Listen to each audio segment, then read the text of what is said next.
I'm Jessica Jordan. You're listening to American Edition on the Voice of Russia. Well, this week marks the 67th anniversary of the world's first atomic bomb attack.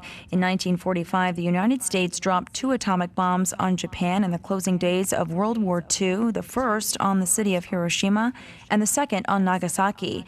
In light of the anniversary, the mayor of Nagasaki spoke at a ceremony this week urging the Japanese government to set new policy to achieve a society free of radiation fears. He also warned about the dangers of nuclear weapons. I'm talking more about the bombings at Hiroshima and Nagasaki, as well as the aftermath, with Bob Alvarez. He's senior scholar at the Institute for Policy Studies. I'm also on the line with my guest. Joining us on the line from Moscow is Yuri Tavrovsky. He joins me. He's professor at People's Friendship University of Russia in Moscow, and he's written several books on Japan. Welcome to both of you, and thanks so much for joining me. Well, thank you for having me on. I'm very glad to be here with you. Yuri Tavrovsky, looking back, tell us about what went into President Harry Truman's decision to bomb Japan. The A-bomb was built during the President Roosevelt time. But yes, it was Truman who decided to use it. And I think that he didn't have much choice because the Japanese army was resisting American attacks, and the American losses were very heavy, both on Iwo Jima and Okinawa, and there were some specialists thought that if America would wage a ground war on the Japanese islands, it will lose more than 1 million soldiers. So, and by that time, Truman had those 2 bombs, so he just used them. Bob Alvarez, looking at what's going on today, are there still ongoing impacts from the bombing of Hiroshima and of Nagasaki? Well, the United States, and now more so the Japanese government, have since 1950, October of 1950, have been studying the long-term effects of exposure to radiation on the Japanese atomic bomb survivors in Hiroshima and Nagasaki. And these adverse health consequences to this day continue to unfold. I wanted to also ask you, too, what policies were in place at that time that allowed Truman to go forward with this. Well, I think that, I'm not I'm in no way a historian of this period, but what I've been able to conclude based on reading various histories is that this program, which was conducted under enormous secrecy, until Truman was sworn in as president, he was unaware of its existence. That's how secret it was, and it involved a very massive undertaking, both in terms of the number of people, the amount of money, the technology. It was something that had enormous bureaucratic momentum, and that there were efforts by scientists who were concerned about the future of the world, the morality of using such weapons, who attempted to convince the President Truman and his advisors to not drop the bomb, but to do other things like make a demonstration and provide more ample warning. And their efforts really were all for naught. And I think that largely had to do with the fact that this program by this time had a life of its own, and there was no stopping it. And from a political point of view, you have a person who most people didn't even know his name until Franklin Roosevelt died, Harry S. Truman, who realized that, based on what was said here, that the likely casualties that would result from the invasion of Japan itself would be very significant, just based on the enormous carnage that had taken place earlier.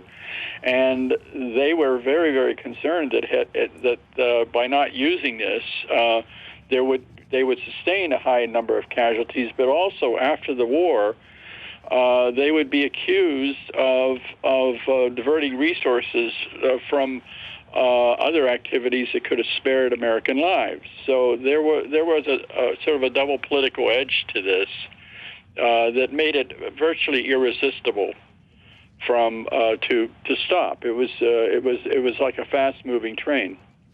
And what about the fallout in terms of the U.S. involvement? Well, let me rephrase that question. Yuri Tavrovsky, to that point, yes. What about the relationships between the U.S. and other countries in the world? What was the fallout from ordering the bombings in Japan? President Truman was very eager to show to his counterpart, Joseph Stalin, that America now possesses this new bomb, and that influenced greatly the fate of Europe, of Asia, because, there were plans of dividing Japan according to the same pattern as Germany was partitioned, and Tokyo had to be partitioned into 4 parts, with the only difference that instead of the French part, there should be Chinese one. Well, America showed that it's in better shape than the Soviet Union, and that's how the Cold War started, which was, the shadow under which we all were living for how many? For more than 50 years. So it was very, very important. But I'm sure that at the time of the bombing, neither Japanese nor Americans clearly understood the terrible potential of the A-bomb, because, the regular bombing, conventional bombing of Japan started in early 1945, and by the time the bombs were dropped on Hiroshima and Nagasaki, 64 towns and cities were annihilated, almost annihilated. And that the total loss of life in Hiroshima and Nagasaki was about 150,000, while there was the famous Tokyo Daikushu, or the great bombing of Tokyo. In one night, more than 100,000 people died. It was night from March 9th to 10th, 1945. So I think that it was a very heavy blow to the Japanese command, to the Japanese emperor, but it wasn't the decisive blow which led to Japanese capitulation. Among those blows were also American occupation of Okinawa and Iwo Jima, Russia joining a war in the Pacific War, which was announced on August 8th, and the Russian forces, more than 1 million troops, attacked Japanese forces in Chinese Manchuria. On the same day, the bomb was dropped on Nagasaki, that is August 9th. So at that time, they couldn't apprehend what they were doing. Those that did actually apprehend or understand the implications were some of the key scientists, particularly Niels Bohr, the great preeminent physicist from Denmark, and Leo Szilard, who was the scientist who actually conceived of the concept of nuclear fission, or actually a chain reaction that is the process by which a nuclear explosive, ignites and expends all this tremendous amount of energy. Both of them and others, James Franck, and these were mostly immigrant scientists from Europe fleeing from Nazi oppression, had a very dark vision of what this meant if this were going to be used in the context of war, and that they correctly predicted that this weapon, unless it fell under some sort of international controls, was going to lead to an unrestrained nuclear arms race, and they proved to be correct. They invent new technologies, including military technologies, but it is the politicians who take the decision to use or not to use this weapon. And I'm not sure that President Truman was as sophisticated as Leo Szilard. Oh, that's absolutely right. And they never really, they got virtually nowhere in their arguments, although, all I'm merely saying is that they, of anybody, understood what the implications would be, but their warnings were not heeded. We see this arms race continuing, really, when we're talking about nuclear weapons. What are the consequences of that? And, we see that the United States and Russia just agreed to a New START treaty. How meaningful is that treaty when the U.S. and Russia are now amongst many players in this nuclear race? We'll start with you, Mr. Bob Alvarez.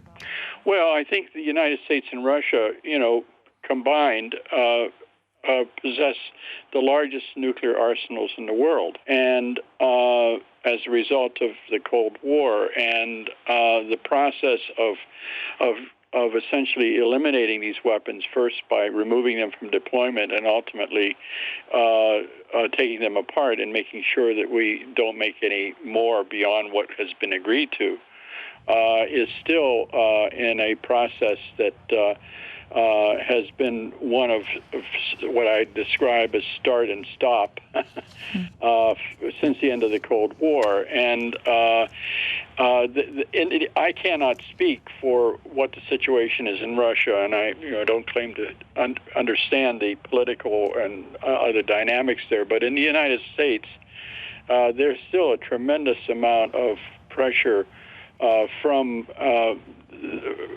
certain elements of our military system and political system to hold on to as many nuclear weapons as possible, to have the capability to make more if necessary, to maintain a large, oversized nuclear stockpile just in case.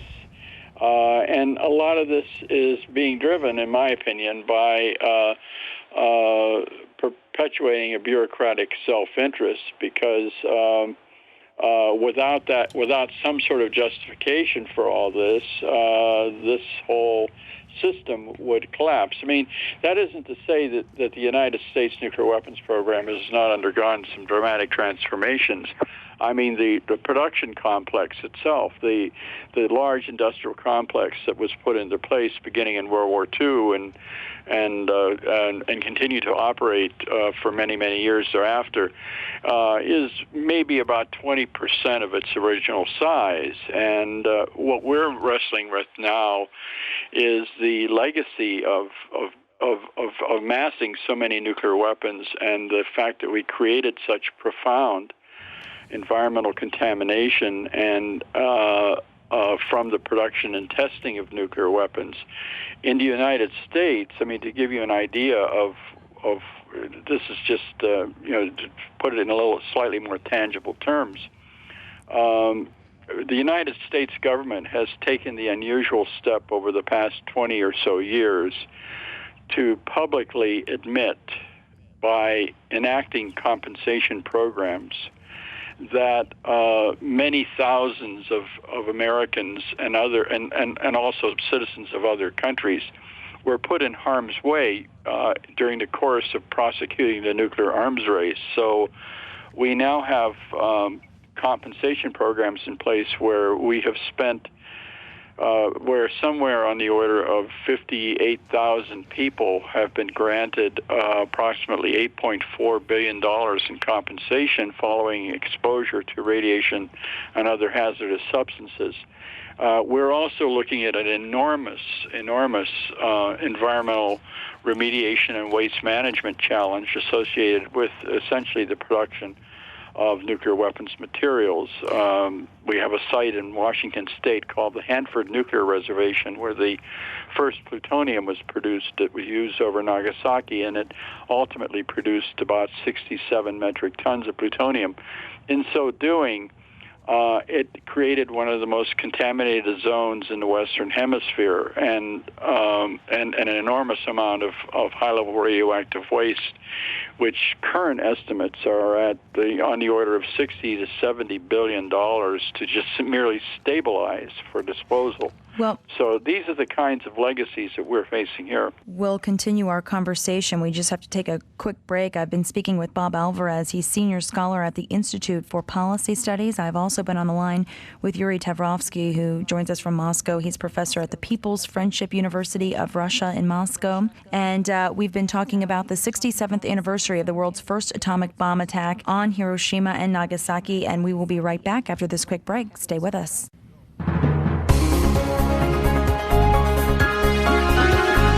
This is the Voice of Russia. Welcome back to the conversation. I'm Jessica Jordan, and you're listening to American Edition on the Voice of Russia. And we're talking about the 67th anniversary of the world's first atomic bomb attack. The United States dropped 2 atomic bombs on Japan in the closing days of World War II, the first on the city of Hiroshima and the second on Nagasaki. And in the light of that anniversary, officials in Japan are now urging the Japanese government to set new policy to achieve a society free of radiation fears, and also they're warning about the dangers of nuclear weapons. And before the break, Bob Alvarez, as you had mentioned, waste management in the aftermath of what happened in Japan, and you were talking about one of the most contaminated sites there. Is contamination something that is still a major concern now in 2012? Oh, absolutely. In the United States it is. I mean, the United States right now is spending approximately $6 billion a year for the environmental restoration and waste management legacy of the nuclear arms race here in the United States. And the projections of the total cost, I mean, measuring this in monetary terms is, not necessarily the most reasonable way to understand this, but people do understand money, and that we're looking at a liability that's, somewhere in the ballpark of perhaps as much as $1 trillion to clean up the mess. You have to understand that there were a lot of decisions made. Some of them, I think, were made with a very good qualitative understanding of the nature of the hazards involved that resulted in some very serious problems. I mean, we have learned since the late 90s that just open-air testing in the United States at the Nevada test site during the period of the early 50s to the early 60s resulted in enormous contamination of the nation's milk supply for a period of several years, and that the projections of harm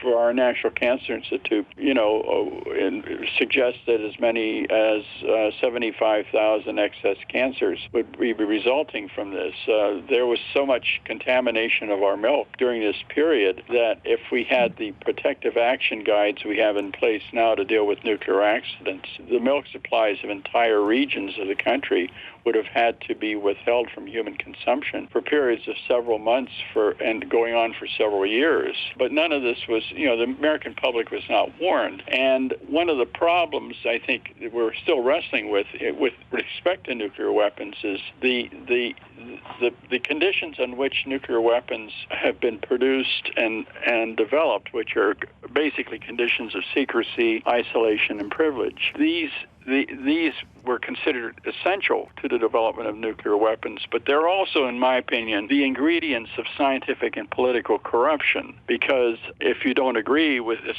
political decisions to proceed with things that are very risky, that may involve putting people in harm's way, you can be quickly cast aside, and at the same time, you're rewarded for basically as a scientist for buying into a belief system rather than science. So these are the kinds of problems that we're still wrestling with in this country, is this whole business of secrecy, isolation, and privilege. And I believe also that the United States and Russia, the arsenals that we both have are grossly oversized because these weapons really, in their essence, were political instruments.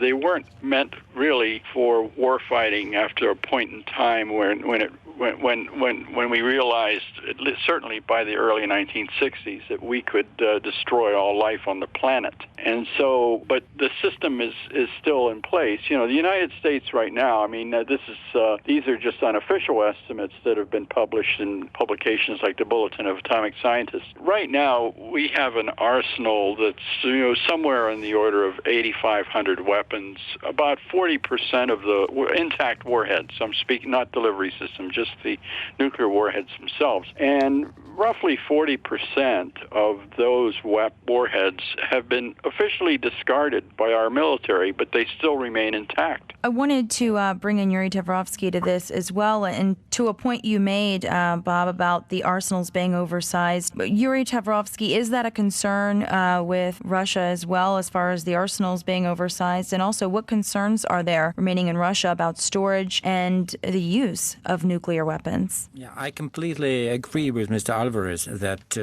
both superpowers' nuclear arsenals are oversized. And that's why we're so happy that the START III treaty was signed by Putin and Obama. And now we should expect the continuation of that process, and we hope and we pray for START IV. But I'm afraid that complete nuclear disarmament is impossible, absolutely impossible under the present conditions. There are several of them. One of them is that for the past few years, some countries were attacked by Americans only because they didn't have nuclear arms. For example, Iraq. While North Korea, which is also being criticized by Washington, was not attacked because there are fears that they already possess nuclear arms.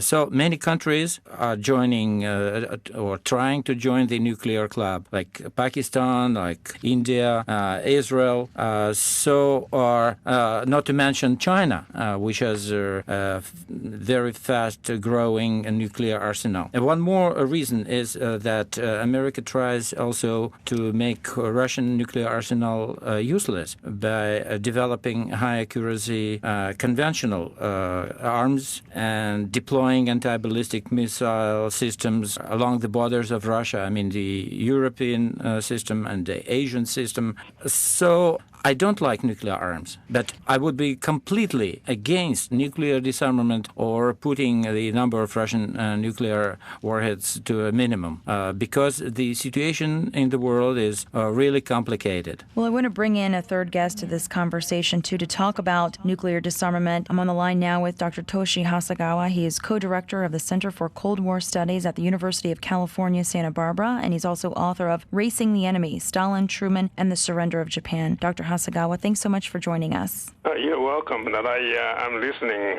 in the midway of Dr. Alvarez's and then talk, and then also Tavrovsky's, Mr. Tavrovsky's comments, and then I completely agree. And I don't follow the current situation. I'm a historian, and I worked on the decision to drop the bomb at the end of the Pacific War, and so that's my expertise. And then I rather not make comments on contemporary issues, although except to say that I completely agree with Dr. Alvarez's and Mr.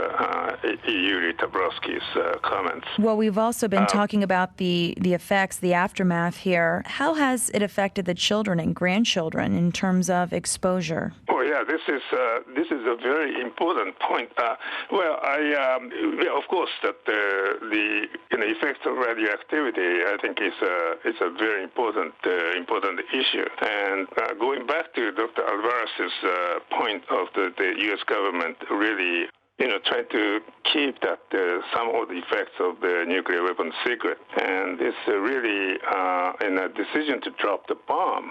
Some historians argue that actually policymakers and the scientists did not really know the effects of the radioactivity. But the recent historian, just to mine those archives, argue that actually there's a concerted effort on the part of the Manhattan Project and Dr. General Groves and so on to conceal the effects from policymakers, and so that the political calculations, I think, is very crucial in deployment of atomic bomb. I would say that the decision to deploy the atomic weapon, I think, it's a very, very controversial subject. And I would argue is that there is a very political calculation on the part of the United States government to force Japan to surrender before the Soviet Union entered the war. And so this is a very important political calculation. And therefore that, it is, again, they are quite aware of the effects of the atomic bomb on civilians, although that they may not, the effects of radioactivity was concealed from policymakers. But there, that it is very interesting. There's the effects of atomic bomb on the civilians. I think that's quite obvious. But they ignore that effects to use atomic bomb for political purposes. I think that's a very important issue, and that there's a ban of international law banning against the chemical weapon. No, I want to just break in there, Dr. Hasegawa, because I heard someone, either Bob Alvarez or Yuri Tavrovsky, jump in there to a comment that you made. Bob Alvarez? Well, I think, one of the things that I think that's absolutely correct. What was being said is that during World War II, the scientists of the Manhattan Project had an extremely sophisticated understanding of the hazards of the bomb in terms of their radioactive aftermath and the like, and made certain decisions as to how and where at what height the bomb would be exploded and things like that. I mean, they were very aware of things like fallout and this stuff. The other point I think needs to be made, and it's still a lingering problem, is I refer to the matter of corruption of science by the nuclear program. The Japanese Atomic Bomb Casualty Commission, which is now known as the Radiation Effects Research Foundation, for many years was under the direct control of the United States nuclear weapons program. And that, in fact, until the early 1990s, the nuclear weapons program had an absolute monopoly over funding for all radiation health effects research in the United States. There's a lot of concern about what the real aftermath of the A-bombs were in Hiroshima and Nagasaki. The A-bomb survivor study began in October of 1950 when the first post-Japanese census was established. And the researchers, who were basically entirely American, who were administering and running this program, had just simply concluded that all the acute effects of the bombing had been exhausted and that it was just a matter of counting up the mutational effects. And because there was no outside independent peer review of this, until the 1980s by preeminent epidemiologists such as Dr. Alice Stewart and others, no one ever challenged this. And when people like Dr. Stewart and others began to reanalyze data, what they discovered is that the lingering effects of the A-bomb radiation were not just limited to cancers, that the acute high doses also led to a very large increase in the overall death rate, which was masked by the fact that those people who were counted as of October of 1950 were survivors, and therefore, by virtue of being survivors, had a lower than normal death rate from all causes when compared to a normal population. I mean, these are sophisticated sort of concepts of epidemiology, but the fact of the matter is that certain decisions were made politically to enable the nuclear weapons program to proceed, and some of these decisions that were crucial to this involved things like what was the allowable exposure to a human being. And those decisions eventually centered on the conclusions drawn from the Japanese atomic bomb survivor study. To this day, a great deal of our radiation protection standards around the world are based on those observations. Yuri Tavrovsky, you've been to the sites of Hiroshima and Nagasaki. What was your experience like in traveling to those sites? Because actually there is a so-called atomic hospital in Hiroshima. It is run by the Japanese now, but it was set by the American military back in 1945, and it was a center for studying the effects of nuclear bombing. So it wasn't 1950, but it was right after the occupation started. And the patients were not going there on their own initiative. They were brought by American military police, and there were experiments.